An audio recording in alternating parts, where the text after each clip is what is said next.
Hello students, today we have the topic for dielectric, and before that we have studied about capacitor, its principle, its working and relation, and after that we have derived the concept for energy associated with the capacitor. Today our target is first to define the dielectric, and after that we have to study the effect of dielectric on capacitor. We will introduce a dielectric slab in between the two parallel plates of the capacitor, and we will check whether its capacity will increase or decrease, or there will be no effect. So first we have to define the concept. That concept is dielectric. सबसे पहली बात क्या है, dielectrics are pure insulating materials. These are pure insulators. सबसे बड़ी बात क्या है, ये प्योर इंसुलेटर है. मैं अब आपको एक एग्जांपल देता हूं. आपने देखा होगा कि हमारे घरों के ऊपर से वायर गुजरते हैं, इलेक्ट्रिसिटी वाले वायर जो होते हैं, नेक्ड वायर की मैं बात कर रहा हूं. उस वायर के नजदीक आप हाथ लेके जाओ, ठीक है, कुछ दूर पहले ही वो अपने आप इस हाथ को अट्रैक्ट कर लेगा. जिस वायर में से करंट पास हो रहा है उस वायर के नजदीक अगर आप हाथ लेके जाएंगे तो वो अपने आप अट्रैक्ट कर लेगा. अब आपने क्या देखा कि जी ये वायर जो है वो हवा है, इसके चारों ओर एयर है, और आपको पता है air is a good insulator. Air insulator है, लेकिन आपके हाथ को अट्रैक्ट कहां किया गया है, हवा में. तो यानी कि इस टाइम एयर किसकी तरह बिहेव कर रहा है, एक कंडक्टर की तरह. Although all of us we know कि air is a good insulator, लेकिन यहां पे जब मैं मेरे घर के आगे से जो वायर गुजर रहा है वहां देखता हूं तो हवा में ही उसका फील्ड है, एयर में ही उसका फील्ड है, यानी कि एयर एक कंडक्टिंग मीडियम की तरह काम कर रहा है. Although air is not a conductor, it's a pure insulator. यानी कि वो इंसुलेटर जो अंडर कंडीशन कंडक्टर की तरह बिहेव करते हैं वो क्या कहलाते हैं, डाइलेक्ट्रिक्स कहलाते हैं. Dielectrics are pure insulating materials which transmit electric effect without actually conducting electricity. अब डाइलेक्ट्रिक्स दो तरह के हैं, एक नॉन पोलर जिसमें पोल ना बने, वो नॉन पोलर होगा. जिसमें पोल ना बने, पोल क्या है, आपके पास चार्जेस हैं, चार्जेस में पोल क्या होते हैं, पॉजिटिव पोल, नेगेटिव पोल. मतलब पोल नहीं बन रहा, इसका मतलब क्या है कि centre of positive and negative charge is same. मतलब पॉजिटिव और नेगेटिव चार्जेस के सेंटर क्या है, सेम है.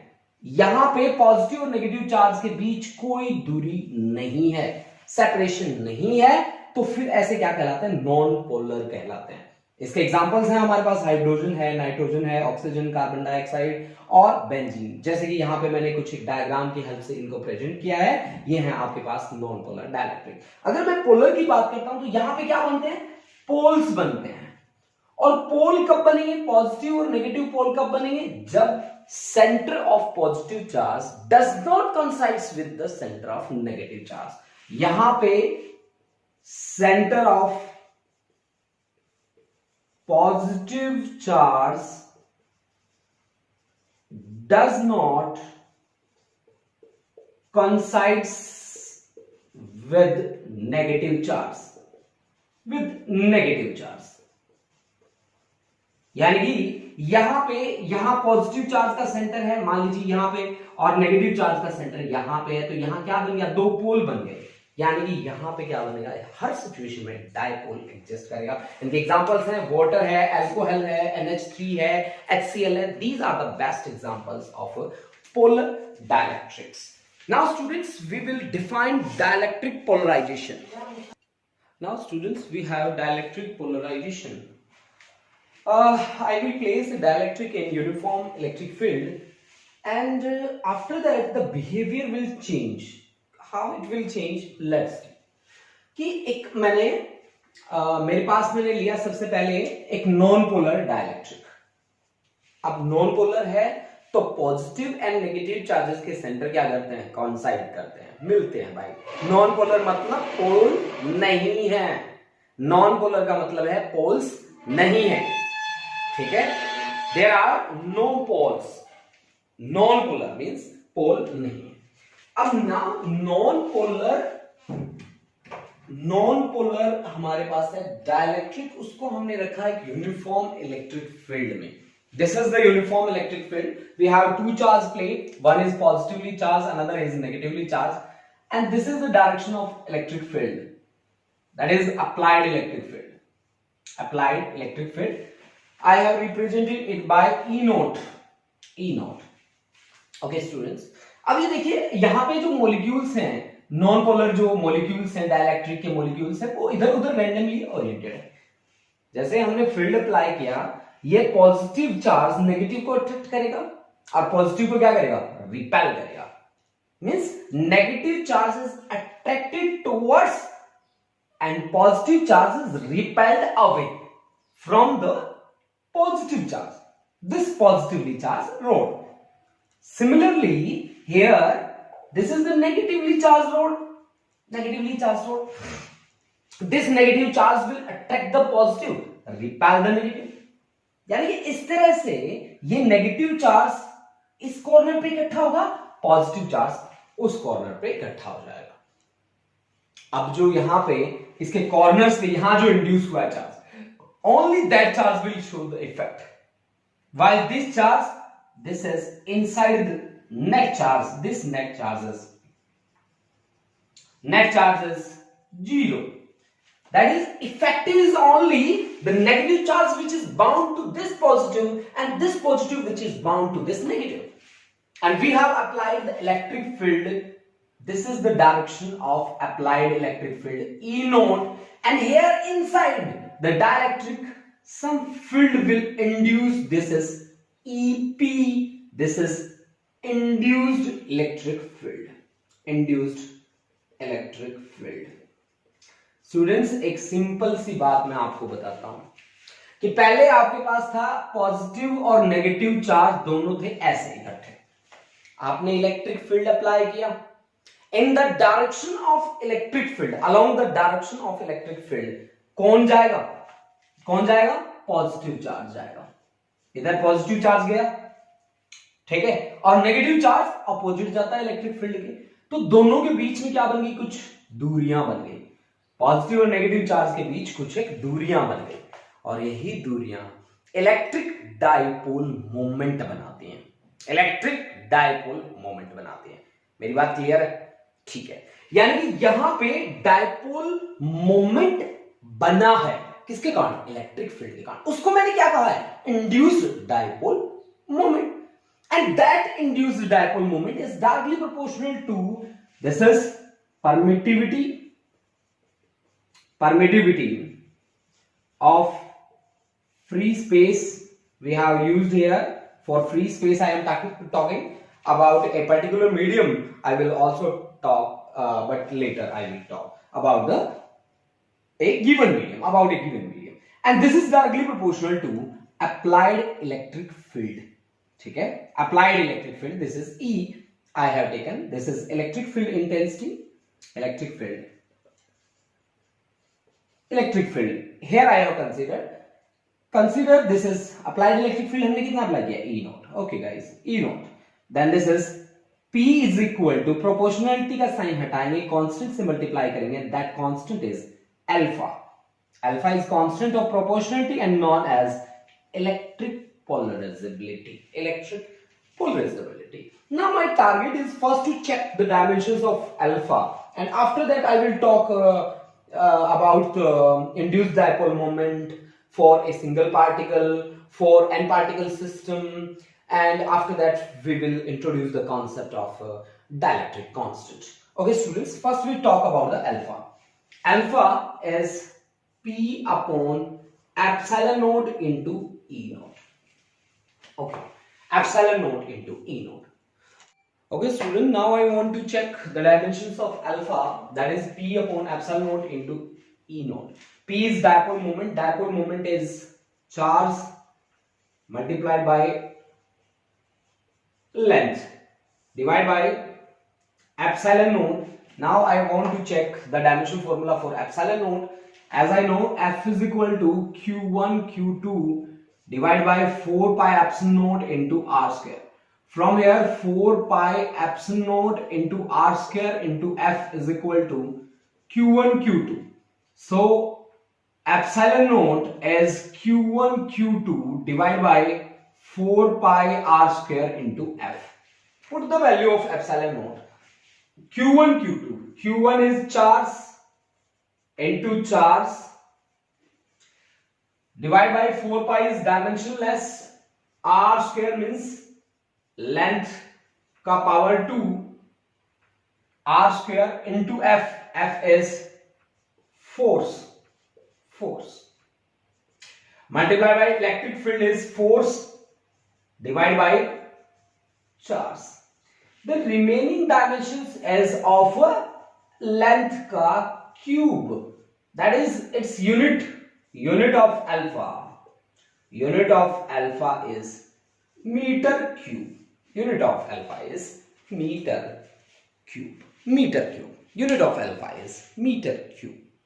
Unit of alpha is meter cube. That is, dimensions are of volume. Alpha is electrical polarizability. Electrical polarizability has the dimensions of volume. Okay, now students, let us consider again. We have considered a non-polar dielectric slab. This is figure 1. एक हमारे पास non polar dielectric slab है जिसको हमने external electric field में रखा। अब electric field क्या करता है भाई, सभी को पता है। इलेक्ट्रिक फील्ड का क्या काम होता है, पॉजिटिव और नेगेटिव चार्जेस के बीच में दूरियां बनाना। भाई इलेक्ट्रिक फील्ड की डायरेक्शन में चला जाएगा कौन सा चार्ज चला जाएगा, पॉजिटिव चार्ज चला जाएगा, हमें पता है। और उससे अपोजिट कौन चला जाएगा, नेगेटिव चार्ज चला जाएगा। यानी कि नेगेटिव चार्ज और पॉजिटिव चार्ज के बीच में कुछ सेपरेशन आ जाएगा, and that separation will decide the concept of electric dipole moment. Okay students, now let us consider कि some negative charge will lies along this corner and positive charge lies along this corner, and net effect is represented by the charge that lies along the corners. Inside, here I have introduced, inside the net charge is always 0. Now consider for a single molecule. If I talk for a single molecule,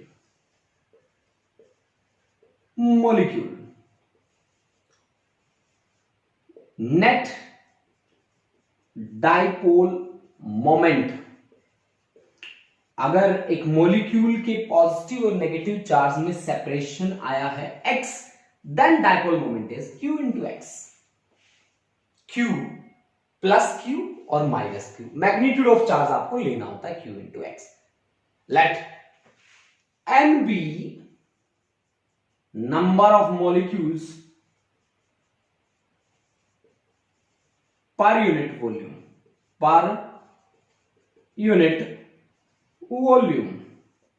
So total dipole moment per unit volume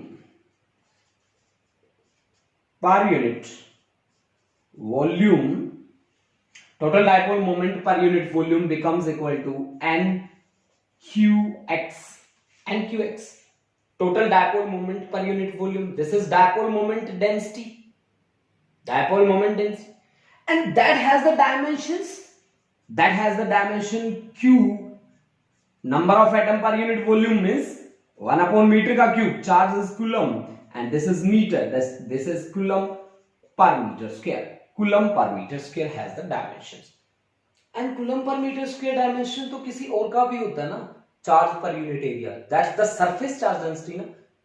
Surface charge density. Now here one thing I want to tell you कि यहाँ पे जो induce हुआ electric field, that must have the value sigma by epsilon naught. है ना, sigma by epsilon naught value होनी चाहिए ना, उसकी होनी चाहिए, बिल्कुल होनी चाहिए। और सिग्मा के जो डायमेंशन होते हैं वो क्या होते हैं, charge per unit area, charge का कुलम और पर मीटर स्क्वायर उसका होना चाहिए, और कूलम पर मीटर स्क्वायर इसका भी। So total dipole moment induced per unit volume के इक्वल होना चाहिए, and that must be equivalent to P. So this is equal to P by epsilon naught, यानी कि EP must have value, the P is induced dipole moment per unit volume. Student, this thing you have to keep in mind. कोई बच्चा मेरे से question करे, sir जी P क्यों लिखा है? बेटा P का मतलब डायपोल मोमेंट नहीं है यहाँ पे, मैं जिसकी बात कर रहा हूं ना वो dipole moment per unit volume है, dipole moment per unit volume है वो, ठीक है? Are you getting my point? Dipole moment per unit volume, you can note it down, ठीक है? Now one thing that I want to define, that is what is the value of dielectric constant? What is the value of dielectric constant? आपने apply किया E naught, induce हुआ EP, बाकी कितना बचा भाई? 0 क्या? नहीं, वो कंडक्टर के लिए होता है, यहां डाइलेक्ट्रिक है, ये इंसुलेटर है, ठीक है? डाइलेक्ट्रिक के लिए क्या होगा ना, फर्स्ट चेक कि वैल्यू आपने जो अप्लाई की कितना रिड्यूस हुआ है, या reduced value of electric field, reduced value of electric field, reduced value of electric field is E note आपकी अप्लाइड है, EP इंड्यूस है, दोनों की अपोजिट डायरेक्शन है, so this becomes E note minus EP, E note minus EP, E note minus EP. Now I am going to define dielectric constant. Now I am going to define the dielectric constant, students. Dielectric constant. Dielectric constant is represented by the word K. Dielectric constant. Dielectric constant. Again I am going to define. Students, आपको ध्यान आया मैंने dielectric constant को पहले भी define किया है, फिर से मैं डिफाइन करने जा रहा हूं. Dielectric constant is defined as the ratio of applied electric field to reduced value of electric field. Applied value to reduced value of electric field, applied to reduced. अब देखो भाई, E नोट की जो भी वैल्यू है ना, नीचे वाली वैल्यू E नोट से तो कम ही आएगी ना, that is it must be greater than 1. It must be greater than 1. Students, air का डाइलेक्ट्रिक कांस्टेंट मैं आपको दो चीजें ऐसे ही बता देता हूं. फॉर एयर K का वैल्यू होता है 1, एयर के लिए डाइलेक्ट्रिक कांस्टेंट का वैल्यू 1 होता है, और फॉर वाटर, पानी के लिए डाइलेक्ट्रिक कांस्टेंट की वैल्यू होती है 81. These two are the some values of dielectric constant. Students, here I have defined the concept of dielectric polarization. This is the most important article, students. Prepare.